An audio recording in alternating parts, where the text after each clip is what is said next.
dan disimak ya. Tanah longsor di musim penghujan bisa berdalam tidak pernah menyangka rumah yang baru direnovasinya akhirnya roboh rata dengan tanah. Untuk memperbaiki rumah yang longsor dan Oke, di sini ada yang mau kita akan belajar tentang apa? Berita. Ya, betul. Hari ini kita akan belajar tentang berita, yaitu mengidentifikasi unsur adisimba dalam sebuah berita. Adapun tujuan pembelajaran yang harus kita capai pada hari ini adalah siswa mampu menemukan unsur adisimba atau 5W plus atau H di dalam berita. Nah, beritanya itu berita yang ditonton tadi. Nah, jadi kita akan mempelajari tentang berita. Ada yang tahu definisi berita itu apa? Ya, boleh Tegi. Berita itu adalah sebuah acara atau peristiwa yang secara aktual dan faktual, yaitu secara nyata dan atau berbalik. Oke, baik, tepuk tangan dulu untuk Tegi.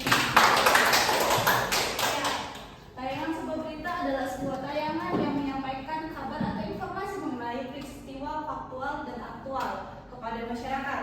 Faktual artinya peristiwa tersebut berdasarkan fakta yang ada. Kemudian aktual itu artinya hangat atau baru saja terjadi. Jadi kalau sebuah berita itu pastinya bisa dikatakan up to date atau baru saja terjadi, kemudian disampaikan kepada masyarakat luas. Kemudian berita sendiri memiliki arti sebuah laporan atau informasi tentang peristiwa terkini yang disampaikan kepada khalayak melalui media massa seperti koran, televisi, radio. Berita juga memiliki tujuan dan fungsi, yaitu memberikan informasi terkini dan terpercaya untuk masyarakat. Oke, adapun karakteristik dari berita, ada yang mau baca? Ya, Eva boleh silakan. Fakta dan kebenaran. Hal ini mencakup pengumpulan data, wawancara dengan sumber terpercaya, dan verifikasi informasi sebelum disampaikan kepada publik. Selanjutnya yang membaca, terima kasih Eva sudah membaca. Selanjutnya, Yes, silakan. Yang selanjutnya ada objektivitas.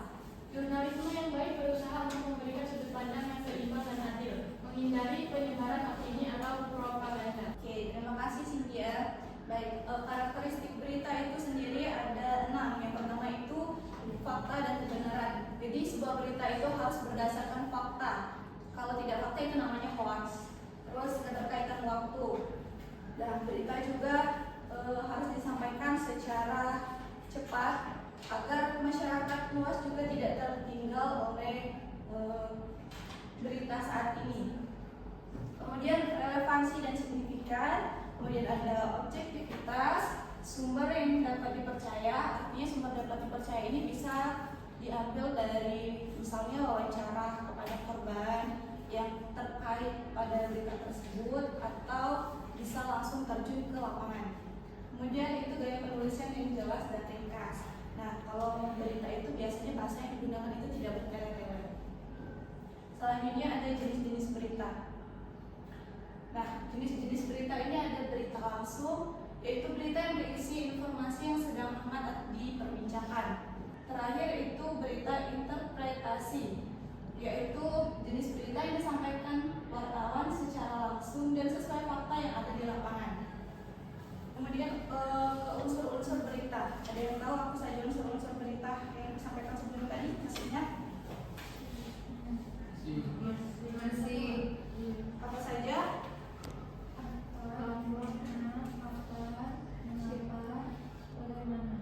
Oke, tepuk tangan dulu untuk dia. Unsur-unsur berita itu akan disingkat sebagai adisimba atau sebagai 5W plus 1H, yaitu bagian yang pertama itu ada apa. Nah, bagian apa ini merupakan peristiwa atau isu yang menjadi fokus berita dan mencakup deskripsi peristiwa, kejadian atau isu yang dilaporkan dalam sebuah berita. Selanjutnya itu siapa. Nah, siapa ini mengacu pada siapa saja yang terlibat dalam suatu peristiwa tersebut. Kemudian kapan. Nah, kapan ini mengacu pada tentang kapan peristiwa atau kejadian tersebut terjadi. Kemudian di mana. Nah, di mana ini mengacu pada lokasi di mana suatu peristiwa tersebut terjadi di dalam sebuah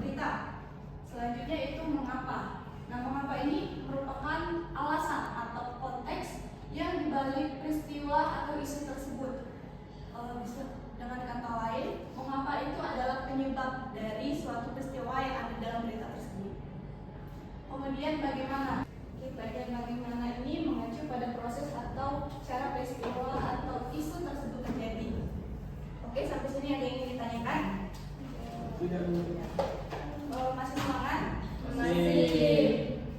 Boleh berdiri sebentar, bisa ice breaking.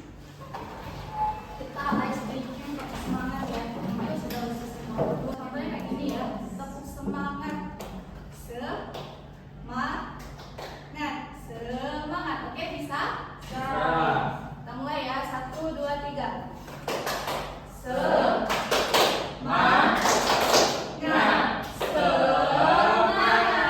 Oke, terima kasih.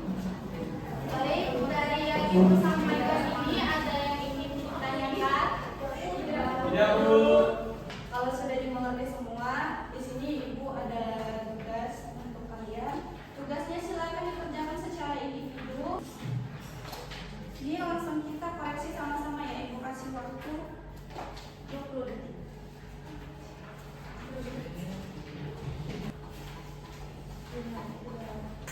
Oke, silakan dikerjakan, ibu tunggu ya.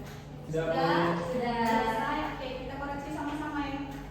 Untuk yang pertama, soalnya apa penyebab utama bencana longsor yang kalian tonton di video sebelumnya? Ada yang menjawab? Aku. Ya, boleh. Penyebab bencana longsor yang terjadi disebabkan oleh curah hujan yang tinggi sehingga membuat tanah yang di sekitar tebing longsor dan menimpa rumah yang ada. Ya, bagus sekali Eva. Selanjutnya nomor 2. Oke, Tita boleh.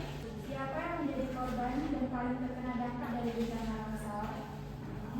Adapun yang paling terkena dampak dari bencana longsor yaitu rumah milik Pak Slamet Ardianto dan Tito, yang terkena dampak tanah longsor dan 5 orang warga yang menjadi korban luka-luka. Ya, bagus sekali Tita. Selanjutnya nomor 3. Rahma boleh. Peristiwa yang terjadi di tanah longsor dalam video sebelumnya itu ada 2 tempat yang mengalami bencana longsor, yaitu di daerah Magelang, Jawa Tengah dan di Kota Bandung. Ya, bagus. Nomor 4. Siapa yang menjawab? Ya, Sandia. Kapan bencana longsor ini terjadi? Bencana longsor ini terjadi di Magelang, Jawa Tengah, terjadi sekitar Selasa sore. Sedangkan di daerah Bandar Lampung terjadi pada pukul 9 pagi. Ya, betul. Nomor 5, coba bagian depan juga yang jawab. Ya, Dea. Boleh, silakan. Mengapa bencana longsor ini bisa terjadi? Bencana longsor disebabkan struktur tanah yang merupakan tanah timbunan dan tanah yang berada di lereng perbukitan yang disertai hujan deras. Ya, betul. Kemudian yang terakhir yang depan. Ya, boleh Debbie. Bagaimana dampak longsor terhadap rumah warga yang menjadi korban? Dapat dilihat di daerah Bandar Lampung dan Magelang, rumah yang tertimbun dengan tanah benar-benar tidak terbuka. Beruntungnya tidak ada korban jiwa dalam peristiwa ini. Tapi korban yang terkena dampak tanah longsor ini adalah mengalami kerugian dan harus mengungsi akibat rumah mereka rata dengan tanah. Ya, betul. Bagus sekali. Sudah bisa semua ya. Tepuk tangan dulu untuk kita semua. Oke. Tugasnya boleh dikumpulkan.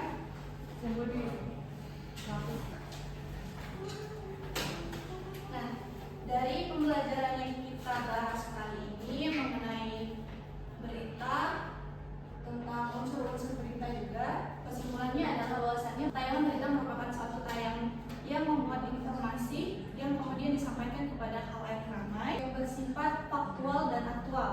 Faktual itu artinya berita tersebut dapat dipercaya dan berdasarkan fakta, sedangkan aktual berita tersebut disampaikan secara hangat atau baru saja terjadi. Nah, berita itu juga bisa disajikan dalam bentuk tertulis ataupun lisan yang disampaikan melalui media sosial, majalah atau koran dan lain sebagainya.